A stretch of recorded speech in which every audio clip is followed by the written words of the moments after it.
I know this probably wasn't supposed to intentionally be a slight against the drivers, but boy, the timing really wasn't very good. Hey everyone, this is Kevin the Apptrepreneur. Now we're still, of course, talking about the strike, the aftermath of the strike, and the one thing we haven't really been talking about much has been Uber's response. And Uber's response to the strike has not been particularly good. And in fact, they did two responses, one direct response and one maybe response, although it's probably more just bad timing. Now, the first response they did was that when they issued statements to the media, they explained to the media exactly what the pay reduction was. They pointed out that, they were going to make more in the long run because of the time increase, that, this, 25% drop was really not a big deal. It didn't change anything. And that, of course, they've done surveys and drivers want more bonuses through Quest, which, first of all, I have a hard time describing that to people. And no one really understood that. And you had a situation where people were holding up signs saying, hey, I lost 25% of my pay. Okay, we can, sympathize with that. We know what that means. What says you? And they're like, well, and they start describing this complex process, and they're like, that sounds a lot worse. So that was Uber's first response. But the second thing they did was a lot more understated. And I'm going to fully admit up front, this is going to be like total conspiracy, maybe not based in fact. This was probably completely unintentional, at the very least. I suspect the timing of this was very, very unintentional. This was probably written days, maybe weeks in advance, who knows? But here it is.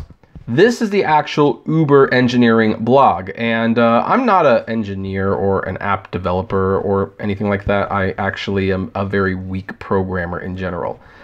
But I hear that this is a fun blog to read if you just want to, read about how app development is going and how they're developing their products.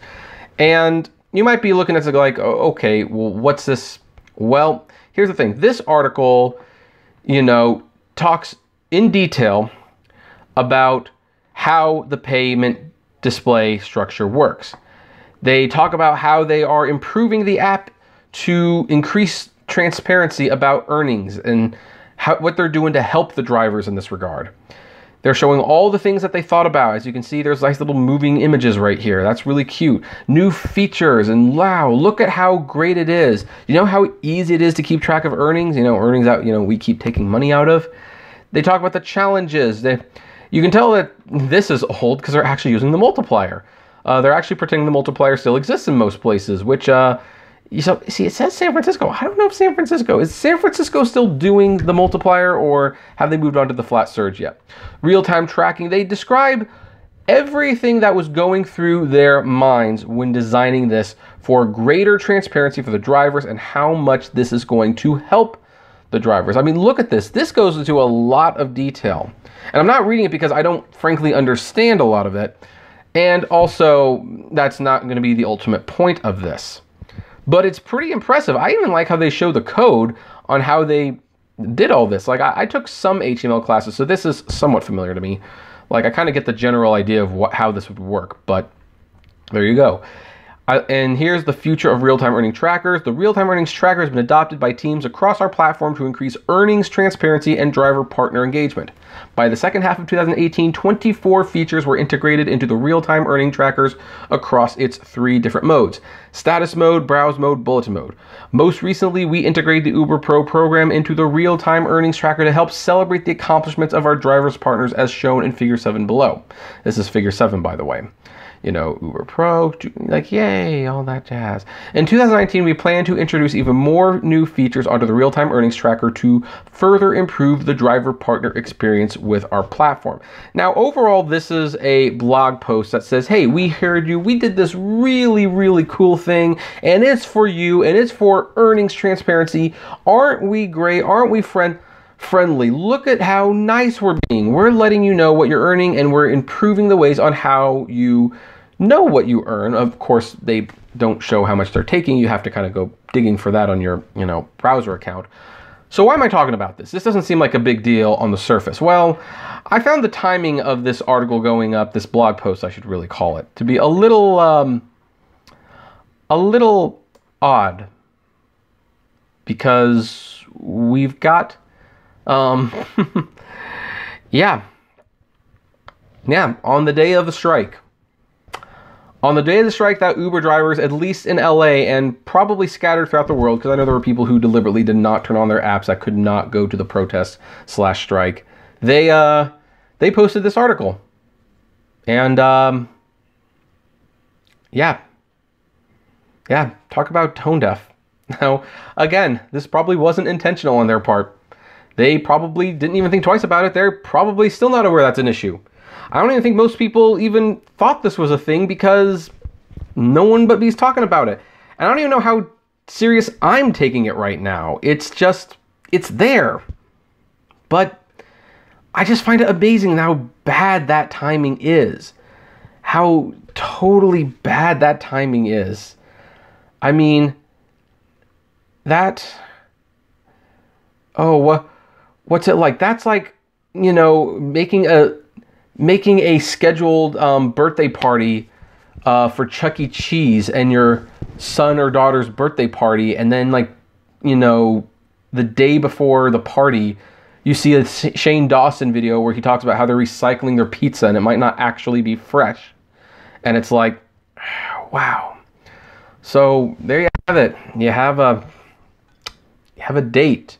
That's that's just unfortunate timing. That's truly unfortunate timing. I'm sorry. Maybe Uber just wasn't thinking. Maybe they weren't realize how big the strike would actually be. Maybe they didn't realize the attention it was going to get. After all, there's been plenty of Uber strikes before. Very few of them have actually resulted in a lot of media attention or attention in general. But this one did, and one of your responses was on your own blog on the day of the protest. You decide, hey, we're going to write a blog post, this very detailed, lengthy blog post about how great the earnings tracker in the app is and all the ways we're improving how you make money just by letting you know that you're making it in the first place. And granted, to some degree, I mean, yeah, I guess Uber is a job where I know how much I'm making all the time. When I worked at Target and Best Buy years ago, I don't recall having a counter showing me how much money I was making. Maybe I wouldn't have asked to go home early so many times if I could see visually how much I was making. So who knows? Maybe there's something to this. I don't know. But that's one of Uber's response. On the day of the strike, when people are saying, we aren't making enough money, we can't feed our kids, we can't pay our car payments, we're sleeping in our cars, we can't afford rent. Uber puts out a long, and I mean, this is long. This is a long article. A long and very detailed article about how great the earning cards are and how it's helping you make more money. Tone deaf and stupid, I swear, this company. All right, that's probably we're going to leave it. This is certainly one of the shorter ones that I ended up making, but you know, why not? I need to get to bed early tonight. I'm really tired. But anyway, what do you folks think? Do you think this is a conspiracy? Do you think it was just bad timing? Do you think it's like, hey, thanks for like a fun little video? Or this is like, what are you doing, Kevin? You're wasting my time. This isn't news. I fully admit part of this video is made in jest, but you know, I figured I'd try it out anyway. Anyway, what do folks do you think? I'd love to know. Comment below. Like, favorite, share, subscribe. If you enjoy my videos, consider becoming a Patreon member. It's totally optional, of course, but even as little as $1 a month goes a long way to helping the channel run smoothly. Don't forget to check out our Facebook group, the Apptrepreneur Hangouts, and my other channel, the Apptrepreneur Vlogs, where more news stories are coming within the next couple days. And as always, flame responsibly. Have a good one.